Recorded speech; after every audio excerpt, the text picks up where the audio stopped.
ليه لازم تبدأ وتعمل قناة على اليوتيوب دلوقتي قبل بكرة؟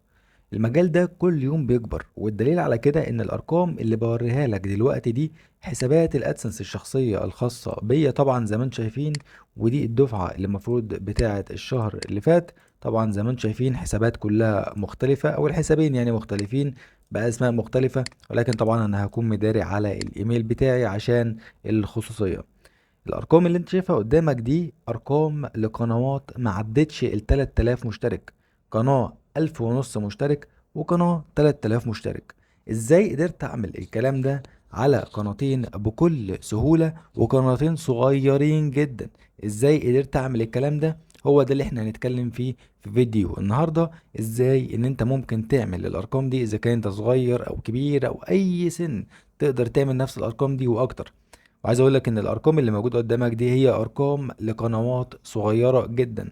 قناه يعني بنتكلم في 1400 مشترك، والقناه التانية 2600 مشترك.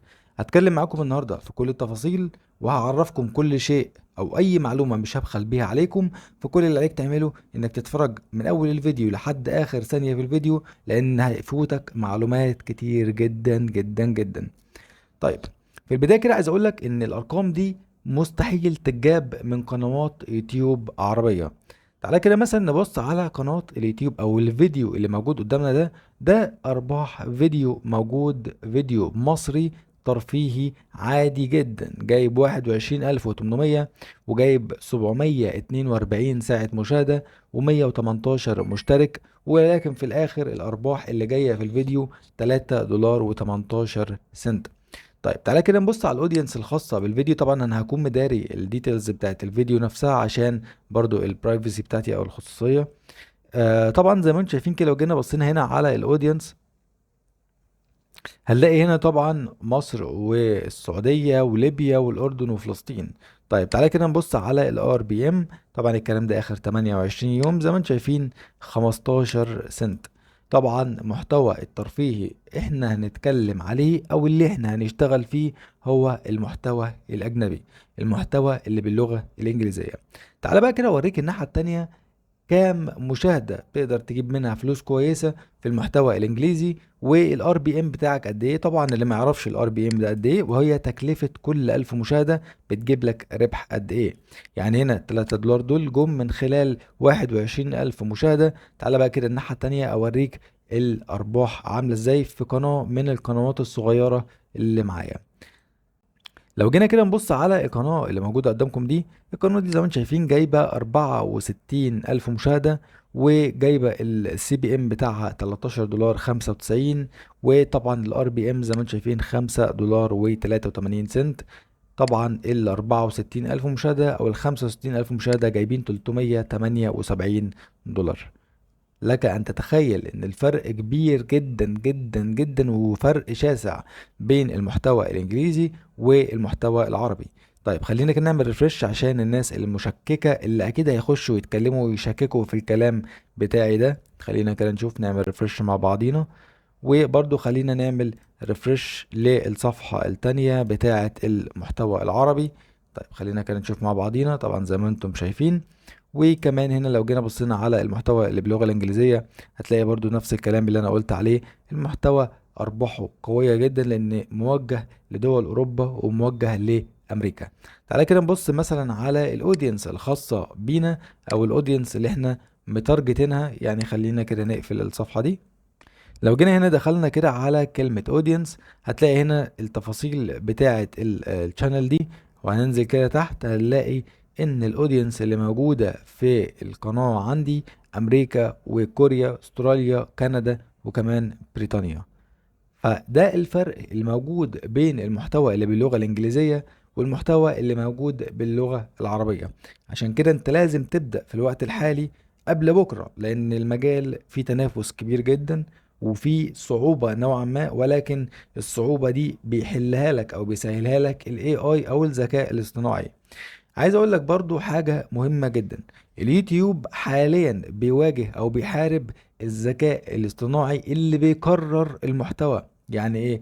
يعني الادوات اللي زي انفيديو او اي اداة بتحط لها عنوان وبناء عليه بيطلع لك فيديو كامل متكامل من الصور والكلام والسكريبت وكل الكلام ده، ده ما هيبقى خلاص محظور من يوم 15/7 اللي جاي. الموضوع ده هيبقى محظور، وده فعلا الحاجة الوحيدة اللي لازم اليوتيوب يحاربها.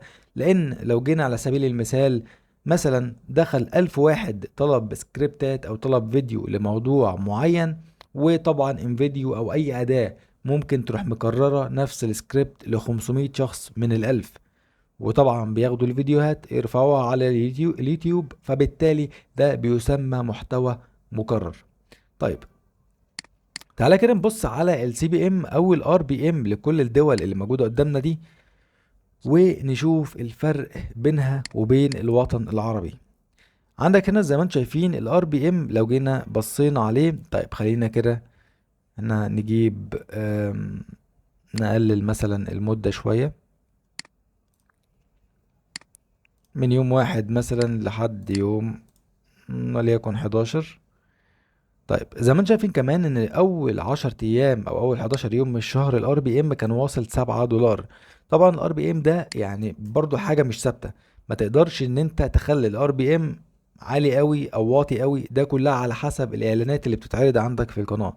يعني زي ما انتم شايفين اول 11 يوم او اول 10 ايام من الشهر كان الار بي ام $6.80 لكل 1000 مشاهدة. على الناحية التانية لو جينا بصينا هنا على الاودينس اللي موجودة في التشانل التانية اللي بالعربي، لو جينا بصينا على الديتيلز بتاعتها والار بي ام اللي موجود هنا في المحتوى العربي، هنلاقي، تعالى كده نبص مع بعض ونشوف. هتلاقي زي ما انت شايف كل الدول دي، منها دول برضو غنية زي السعودية ولكن المشاهدات قليلة من السعودية، في الاخر هتلاقي المشاهدات او الربح بتاعك 15 سنت. طيب ازاي الكلام ده بيتعمل؟ هنتكلم على الموضوع ده بشكل مفصل بشكل قوي جدا جدا الايام الجايه، وهننزل فيديو تاني ان شاء الله اذا كان بكره او بعد بكره، وهنوضح فيه ازاي تعمل المحتوى اللي باللغه الانجليزيه، ازاي تستهدف الناس اللي موجودين في اوروبا او امريكا وتعمل لهم كونتنت فعلا كويس ومحترم ويجيب لك مشاهدات. يعني انت اي حد بيعمل كونتنت انت بتستفاد وهو بيستفاد، انت بتستفاد من الريفينيو او الارباح اللي بتتجاب، والشخص اللي بيتفرج على الفيديو كمان بيستفاد من ان هو بيتفرج على حاجة ممتعة، بيتفرج على حاجة بتضحكه، بيتفرج على حاجة هو محتاج يشوفها، فبالتالي انت بتستفاد وهو بيستفاد. ولكن الفكرة في انك ازاي تعمل الكونتنت اللي يجذب عين او يجذب الشخص الاوروبي او الامريكي اللي هو اصلا عليه تنافس كبير جدا جدا. شوف كل دول العالم بتارجت وبتنافس الناس اللي موجودة في امريكا واوروبا وبتعمل لهم كونتنت عشان خاطر عارفين ان الناس دي ارباحها عالية جدا جدا جدا.